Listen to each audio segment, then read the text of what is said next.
All right, welcome to my channel, Untethered for Life. Today we're going to be checking out the $1 Million Highway. So we are leaving Ouray, Colorado on our way to Silverton, Colorado. Between these two gorgeous cities is the $1 Million Highway. Join us as we drive this iconic, well-known American highway. Arguably, some people say the most beautiful highway in the country. We'll see. We'll find out here in a minute.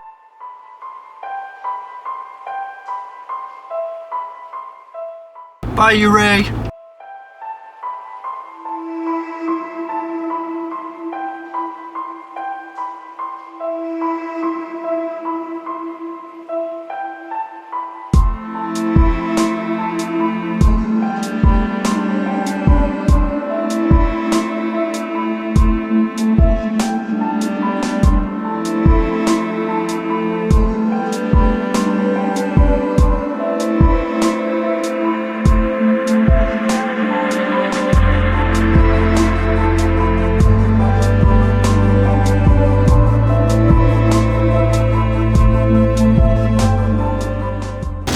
So we tried to leave Ouray to avoid the rain, and then of course as soon as we get on the $1 Million Highway segment here, it's raining pretty freaking good. So hopefully that'll pass. We'll see how that goes.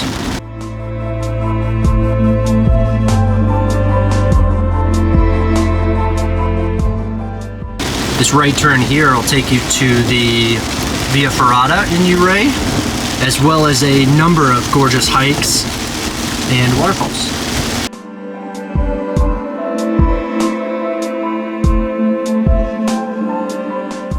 In fact, the hike that I did was a 4.5-mile hike to some abandoned cabins and a mine. From there, you can actually see a probably 200-foot waterfall that we're actually about to cross on this here road, but it's going to be against us. We won't be able to see it, unfortunately.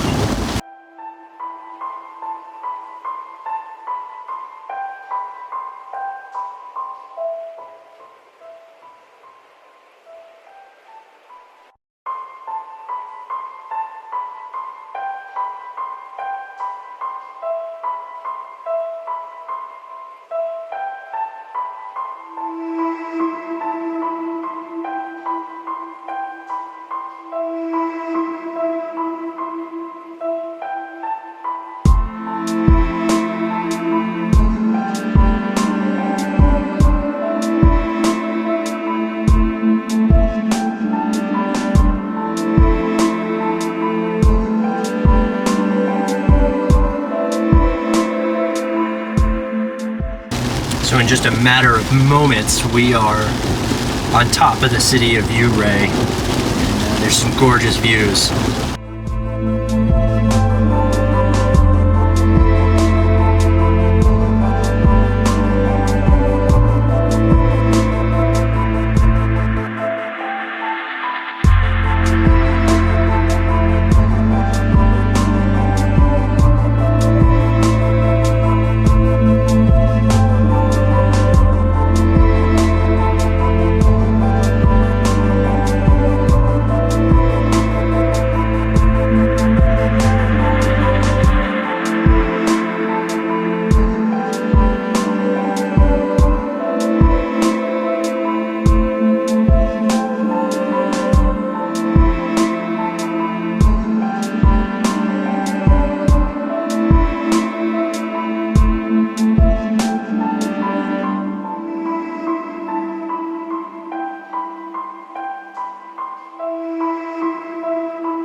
Yay! It stopped raining.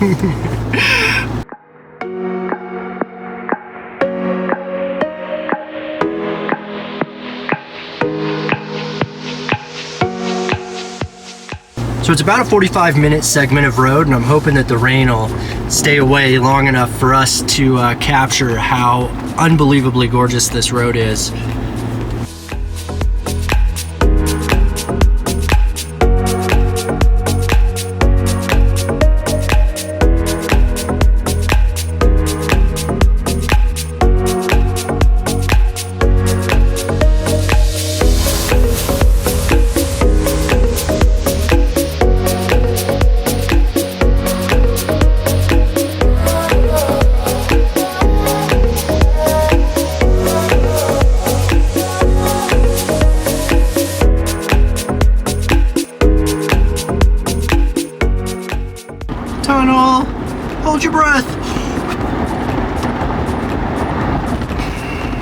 That was a short tunnel.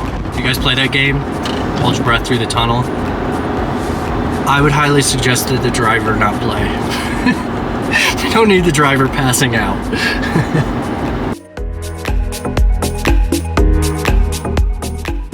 So we're coming up here on a pull-off. There are pull-offs all over the place. This first one would actually be the waterfall. They have a extended like walkway, so they have an extended walkway that you can walk out on to see the waterfall.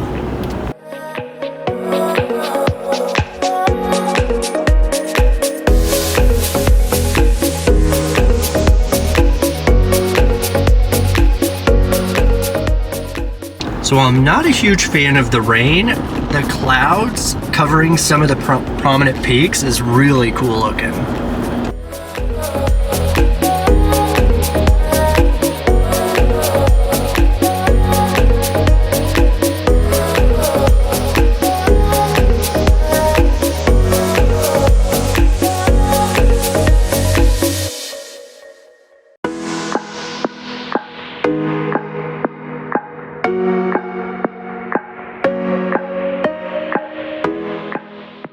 So one of the things that this highway is known for is little to no guardrails for almost the entire length of the $1 Million Highway.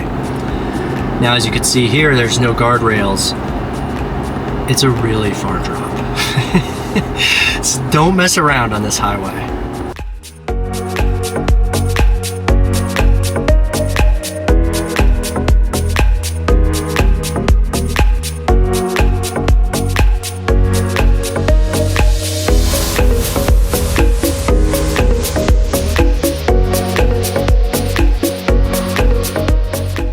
The driver has her serious face on now.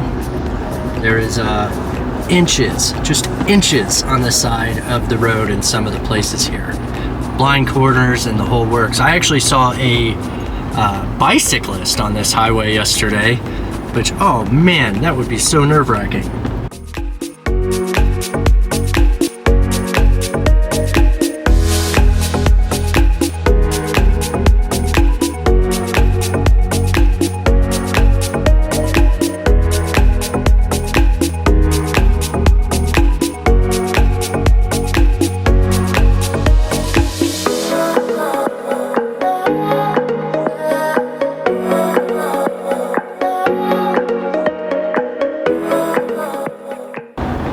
So we just passed some motorcyclists. If you watched some of my shorts, you may have learned that last year there were 137 motorcycle deaths in the state of Colorado. So be really cognizant of your surroundings, not only on highways like this, but of course just in general. Riding in Colorado is an exceptional, extraordinary thing that a lot of people enjoy doing. But we want to make sure that we do our part to keep everyone safe.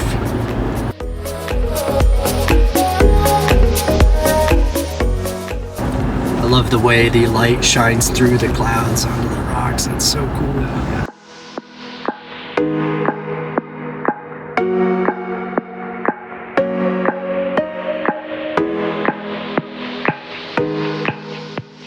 So we are currently driving southbound. That is the least fun side because it's the side exposed to the edges. So if you want the scenic drive without as much of the nerve-wrackingness, drive it northbound, Silverton to Ouray. Now, if your destination's Ouray and you're coming from Denver, that's a much longer drive. I would predict probably 8-ish hours versus 6. So, gotta consider that.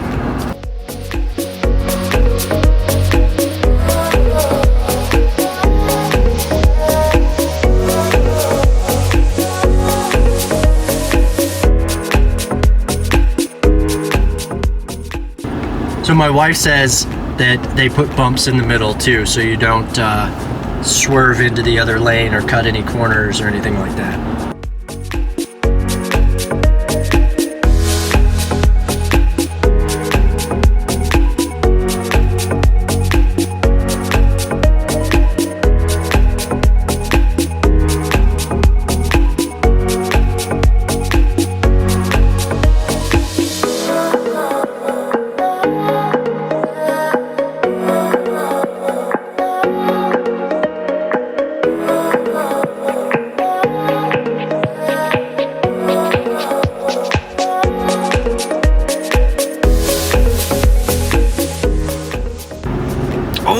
Tunnel number 2. Who's excited? Who's excited for the tunnel?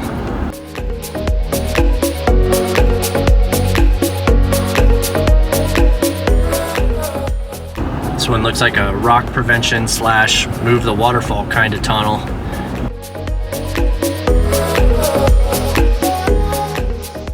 And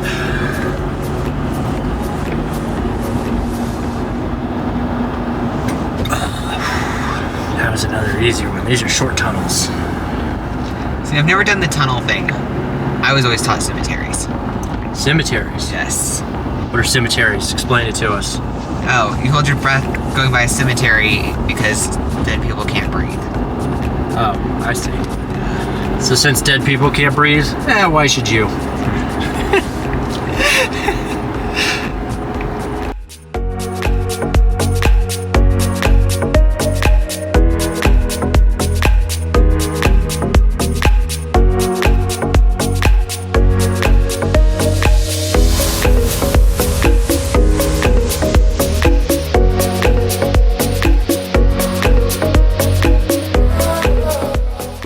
S-turns for days.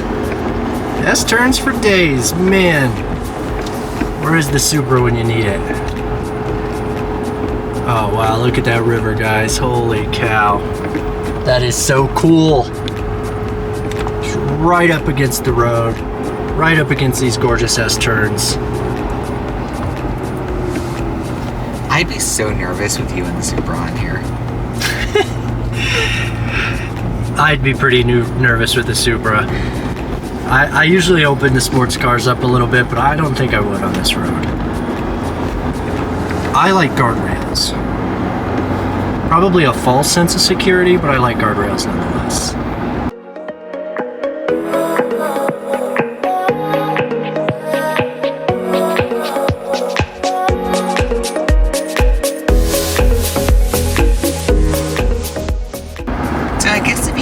And there's no guardrails, then they don't have to worry about moving the crash off the road. That's true. It's already off the road. You went off the road. Look at those peaks.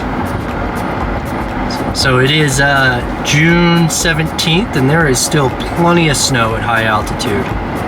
I was actually hoping to climb Mount Sneffels while we were in the area, but I really wasn't in the mood for winter conditions, so I did not hike Mount Sneffels.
So we have some dark clouds rolling in.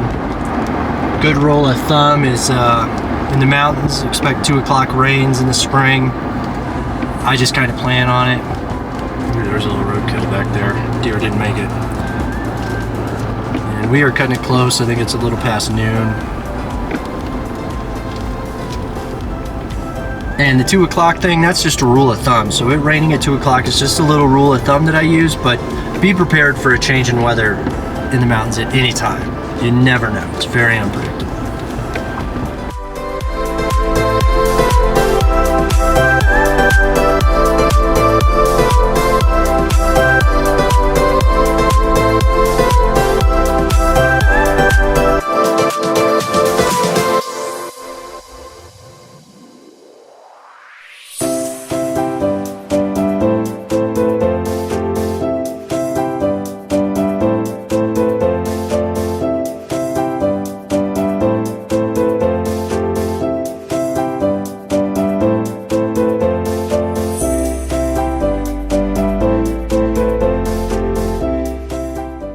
So we did get stuck behind an RV, so our average speed is reduced considerably, which is okay. That just means we could take in the sights.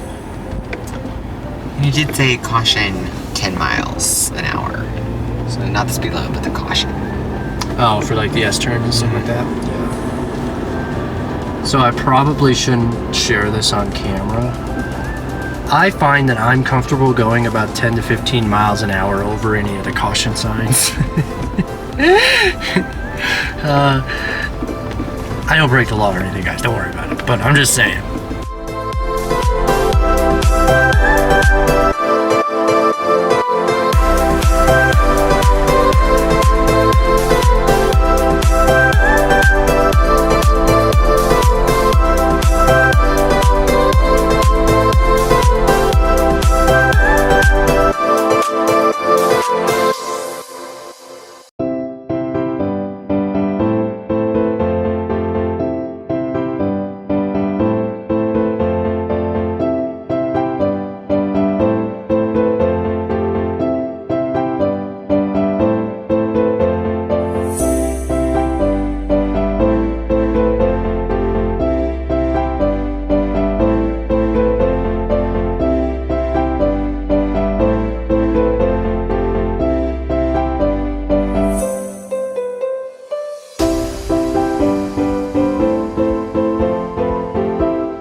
I'll also point out that the road's in really good shape. They do a good job of keeping this road in good shape. No major potholes or bumps or ridges or cracks. It is well taken care of.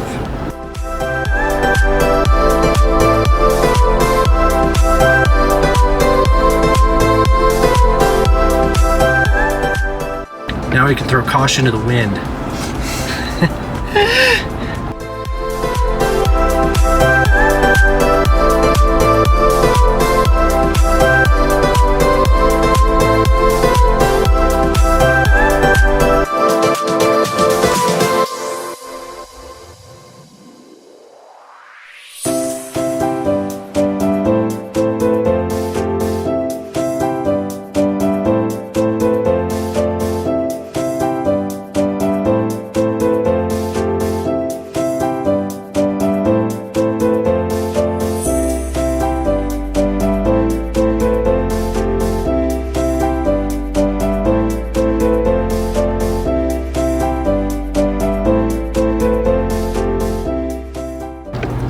Some sort of mining bridge here. Water system. Itterado. I'll have to look that up. I have no idea what it is.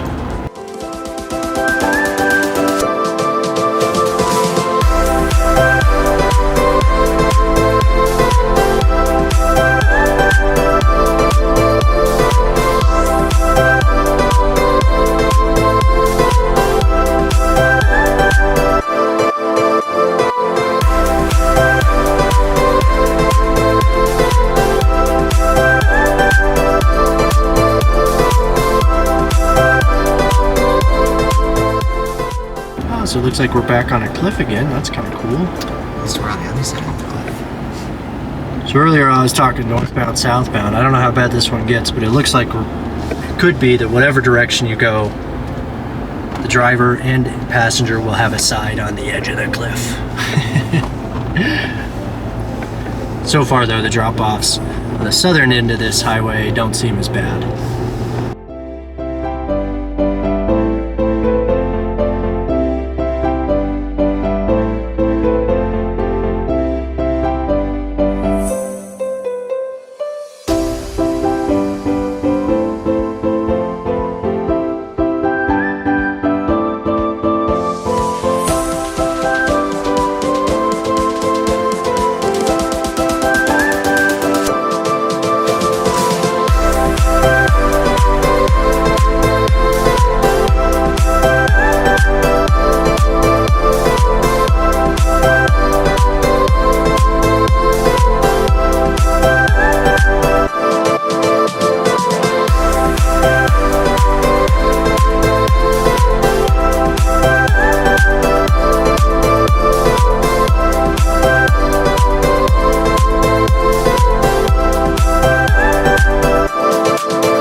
You guys do the Jeep wave? My wife does a Jeep wave. I try to do the Jeep wave, but I'm not as aware of other Jeeps, you know, like, oh, I got a Jeep, you got a Jeep, we gotta do the Jeep wave. I don't know what that's about. It's some cult club thing for Jeep owners.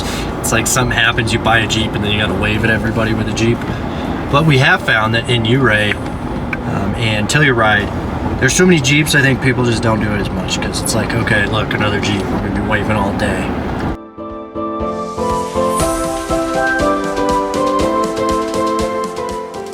That was, that sign said Red Mountain Alpine Lodge, so I guess those peaks over there are called Red Mountain, which I don't know where they got the idea for that name.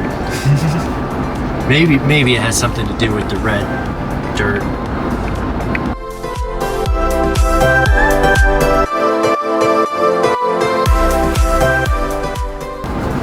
You know, and that's one of the things I love about Colorado is there is just so much diversity in the terrain and the weather and the wildlife.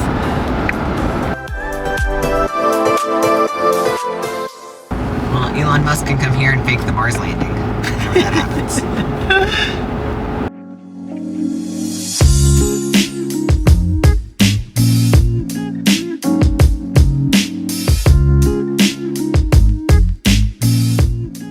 Oh, we're gonna have to drop it down in low gear. We're on the downhill now.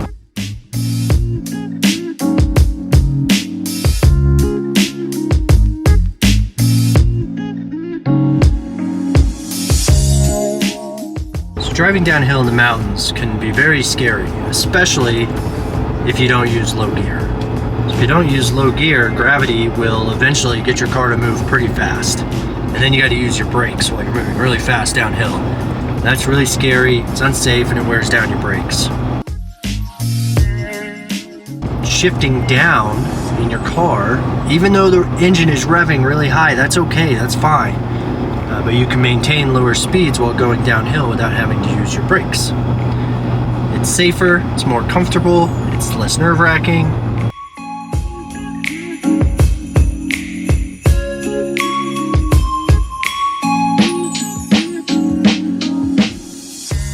So if you're following somebody that is coasting, picks up speed, and then they brake real hard, well, that really disrupts the person who's driving at an even speed using a lower gear. It's a pet peeve of mine, actually. It drives me crazy. Like if you leave the mountains heading to Denver coming down I-70, I watch all these people braking all the time and I'm like, oh my gosh, use lower gear, it's so much safer. Also warps your brakes. So if you've ever had warped brake pad or brake rotors, your car will shake a little bit. Well, if you want your car to do that, just brake a bunch going downhill in the mountains and then you'll have warped rotors and then your car will shake every time you brake.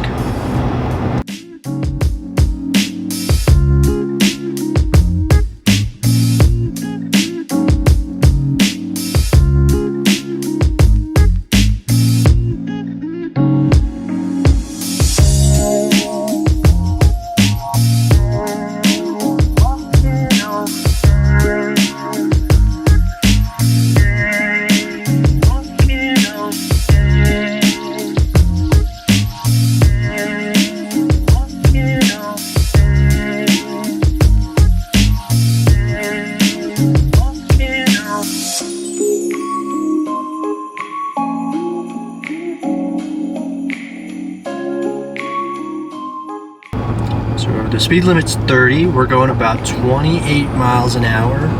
Very even keel. Just taking it in, nice and comfortable.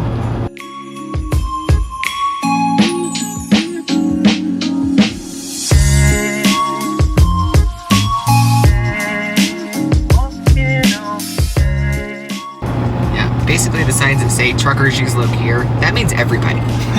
Yeah, I never understood why they just said truckers use. How about everybody use low gear? I never understood why they clarify that truckers should do it. I always thought that was weird. That was a good call, dude.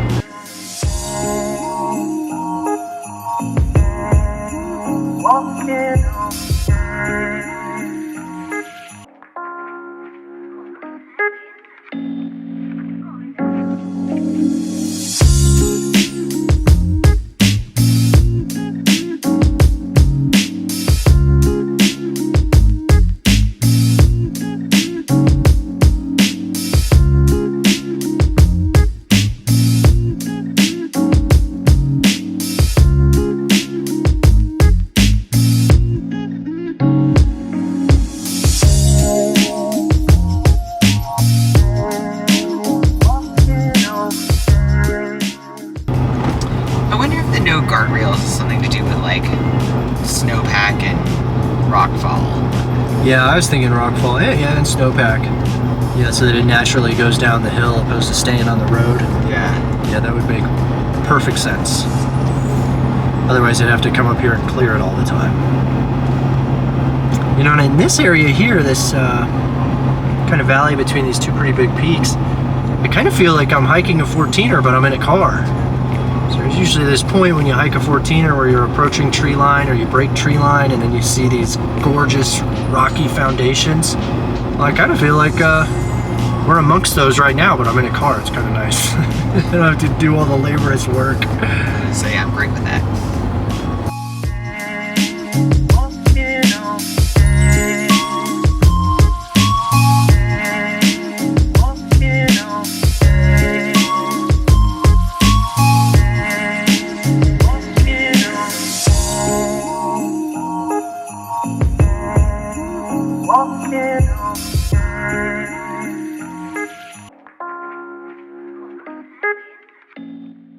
Another sign is interesting. It said, it didn't just say slow vehicles pull off, it says if 5 cars are following you, pull off.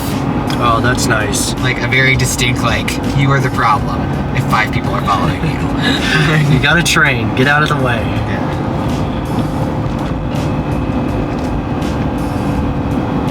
Yeah, so whenever we're driving on 2-lane roads in the mountains or on long stretches of highway, I feel like I turn into one of those Colorado angry natives when people don't follow the rules.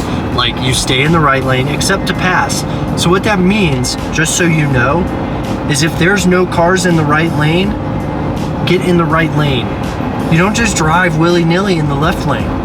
Because then there's going to be a dude driving faster, but you're going to be cruising along, you're not even going to notice, and then they're going to have to pass you on the right. And that's not cool.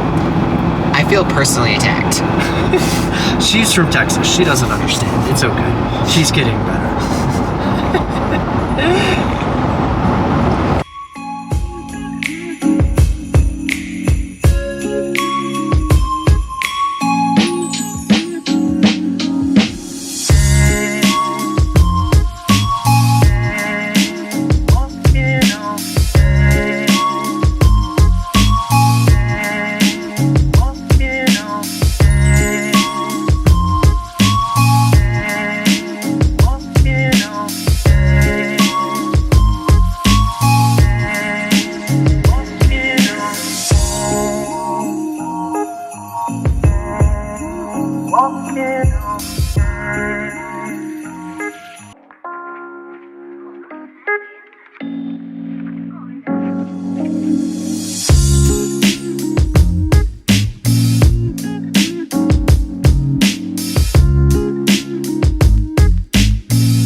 So I want to hear some folks' opinions. I have been told a couple different things, and I don't really know. Or maybe both are true. So I've been told that this is called the $1 Million Highway because that was roughly the amount it cost per mile to make or something like that. I've also been told that it's been called that because of the rare minerals and resources available along the highway. Anybody actually know?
Really have to congratulate the driver.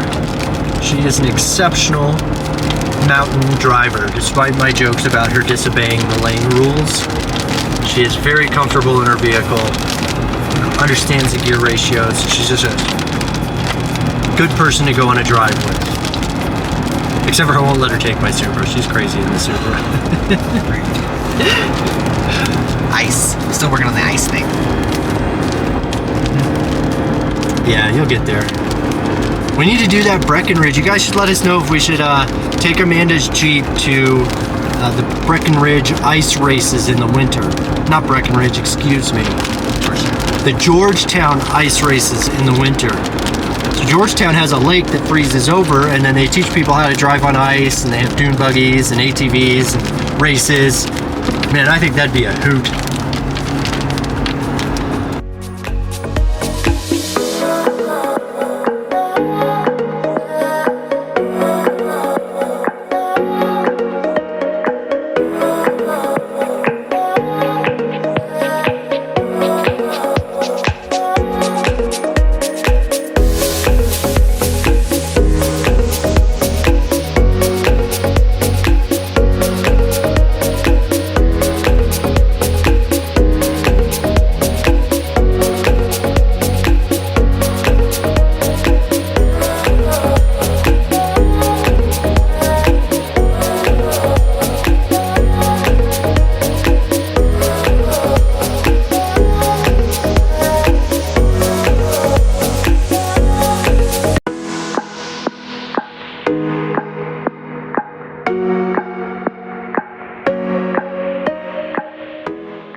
think many would argue that driving this while it's sunny outside would be ideal, but I think there is something just really calming when it's a mild rain and it's kind of wet, the greens really pop.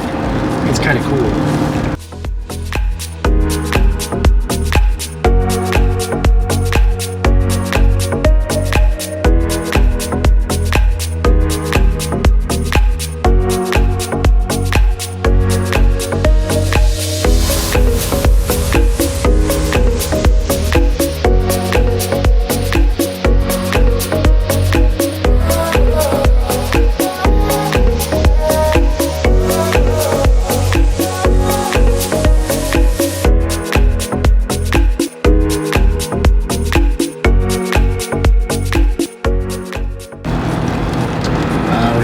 Ponds, a river here next to us.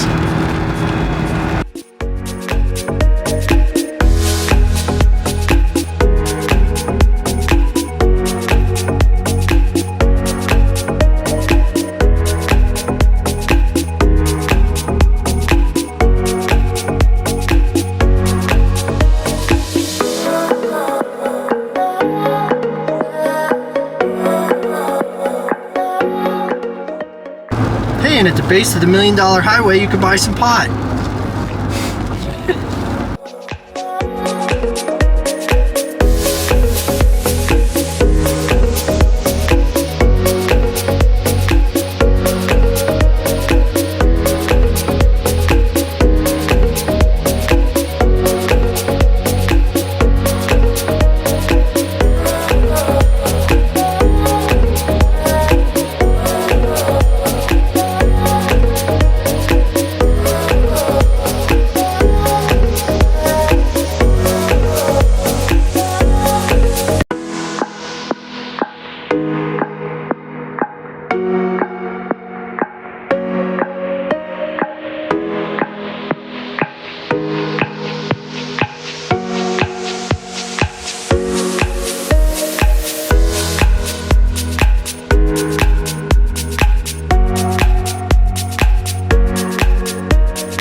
Got a tourist information sign.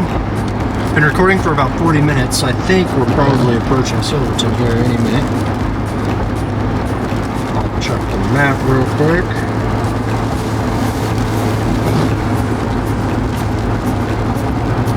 Yep, we are right on top of it. Oh, there it is. Look at that.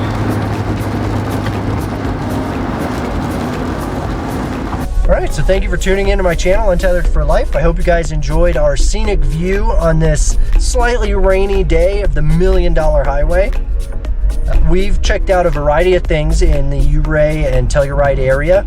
The videos are either already published or they're about to be published. So check out my channel if you want more content about this area. It's a gorgeous place. It's an excellent place to check out. Whether you're a tourist, an outdoor lover, or wildlife enthusiast, whatever it is. Anything outdoors, Colorado's a place to be, especially in the Ouray, Telluride area. I explore things all over the state of Colorado, constantly looking for things to see, eat, and do. If you live in Colorado or you're thinking about moving here or you're going to vacation here, I'd encourage you to subscribe to my channel to find neat and interesting things to do in this gorgeous state.